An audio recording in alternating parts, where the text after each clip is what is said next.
শুধুমাত্র একটা নেকির জন্য কিয়ামতের মাঠে কেউ কারো হবে না যদি কেউ সুপারিশ করতে পারে, এটা হলো আমার নবী।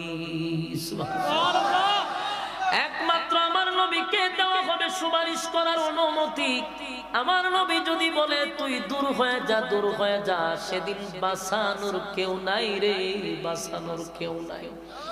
আমার নবী সেদিন উম্মতের জন্য কাঁদবে, উম্মতরে জাহান্নাম থেকে বাঁচানোর জন্য দুনিয়াতে যেমন কাঁদছে পরকালেও আমার নবী কাঁদবে। সেই উম্মতের কান্ডারি নবী যদি দূর হতর মতো উম্মত লাগবে না।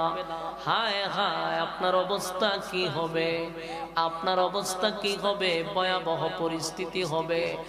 এই পানি যদি পান না করে হাসরের মাঠে গিয়া ঢুকে, সূর্যটা কাছাকাছি, মাথার মগজ ছিটকায়া পড়ে যাবে, জিহ্বাটা কুকুরের মতো লম্বা হয়ে যাবে।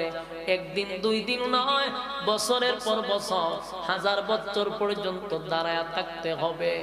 মানুষগুলা আদম থেকে নিয়ে ঈসা রূহুল্লাহ পর্যন্ত শুধু দৌড়তেই থাকবে, কাউরে না কাউরে ম্যানেজ করতে হবে।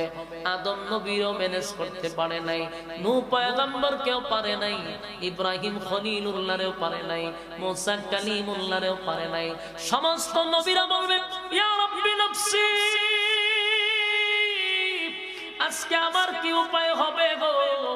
নবীদের কোনো গুনাহ নাই, কোনো গুনাহ নাই। আমরা আহলে সুন্নাত ওয়াল জামাতের আকীদা হলো সমস্ত নবীরা মাসুম, সমস্ত নবীরা মাসুম, তাদের কোনো গুনাহ নাই। নিষ্পাপ নবীরা বলবে আল্লাহ আজকে আমার কি উপায় হবে? আর নবী সারা যত মানুষ আছে, পীর হোক, বুজুর্গ হোক, সাহাবীরা হোক, সবার গুনাহ আছে না নাই? আর কথা কোন গুনাহ আছে না?